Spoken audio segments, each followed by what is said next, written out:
فتح مکہ میرے آقا صلی اللہ علیہ وسلم کالا امامہ شریف سر پہ سجا کر اس شان سے داخل ہوئے، اپنی قصبہ اونٹنی پر سوار تھے، اور بار بار سر اقدس جو تھا وہ شکر میں جھک جاتا تھا۔ یعنی آج کوئی ملک فتح کر لے یا کوئی مطلب چھوٹا سا کرنا مگر تو یوں چلے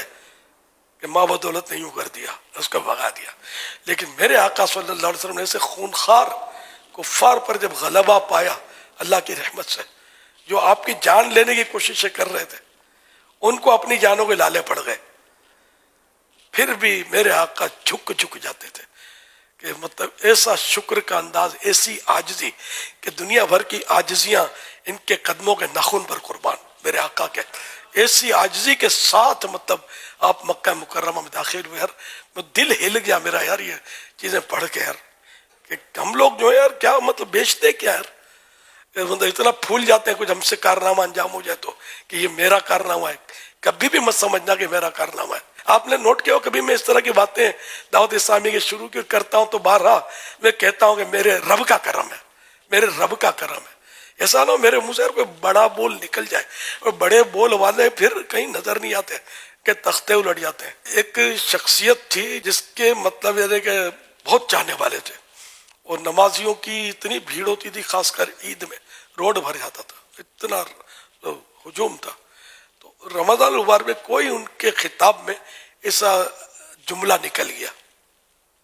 قوم ہو گئی ناراض ان سے،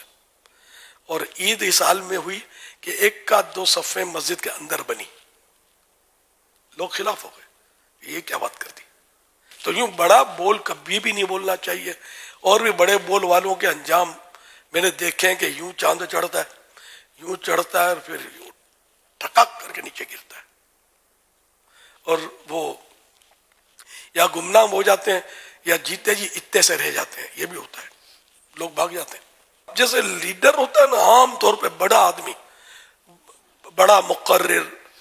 یا جو بھی مطلب فیلڈ میں آپ کسی کو بڑائی جس کو ملتی ہے نا دنیا میں، اور لوگ خوب واہ واہ کرتے ہیں اور نعرے لگائیں گے، تو اس کو اپنے آپ کو سنبھالنا بڑا مشکل ہو جاتا ہے۔ ایسے آدمی کو اپنے آپ کو کنٹرول کرنا یہ بہت مشکل ہوتا ہے، نفس و شیطان اس کے ساتھ لگے ہوتے ہیں، اور اس کو جتنا شیطان گرانے کی کوشش کرے گا نا کہ اس کو گراؤ لاکھوں گر جائیں گے۔ نگران ہیں یا ذمہ داران ہیں، وہ کبھی بھی اپنے ماتحتوں کے سامنے ایسا اظہار نہ کرے کہ میں تم سے برتر ہوں، تم کو ماحول میں لایا ہوں، کیا میرے سامنے زبان نکالتا ہے؟ نہیں، جو بھی کیا رب نے کیا۔ میں نے آقا کی مثال دی نا کہ میرے آقا سے بڑھ کر ہے کون یار، کوئی آئے تو اسی سامنے ہے ہی نہیں کوئی۔ بعدد خدا بزرگ تو ہی قصہ مختصر، ساری مخلوق میں سب سے افضل ہے، اور اللہ کے بعد میرے آقا ہی کی تو ذات ہے صلی اللہ علیہ وسلم، لیکن اللہ کی عطا سے ہے۔ اللہ خالق ہے، پیدا کرنے والا ہے، بنانے والا، اور یہ مخلوق ہے اعلیٰ درجے کی مخلوق۔ عبد دیگر عبدہ چیزیں دیگر، ہم عبد ہیں، وہ عبدہ ہیں۔ عبد مانے بندہ، عبدہ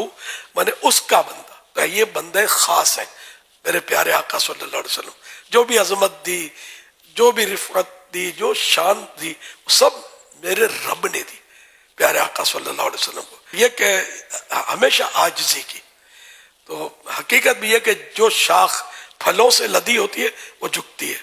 جس میں پھل نہیں ہوتے وہ اکڑتی ہے۔ تو اللہ پاک ہمیں پھلدار شاخ بنائے کہ ہم اکڑے نہیں، اس کی بارگاہ میں جھکے رہیں، جھکے رہیں، جتنا جھکیں گے اتنی بلندی ملے گی۔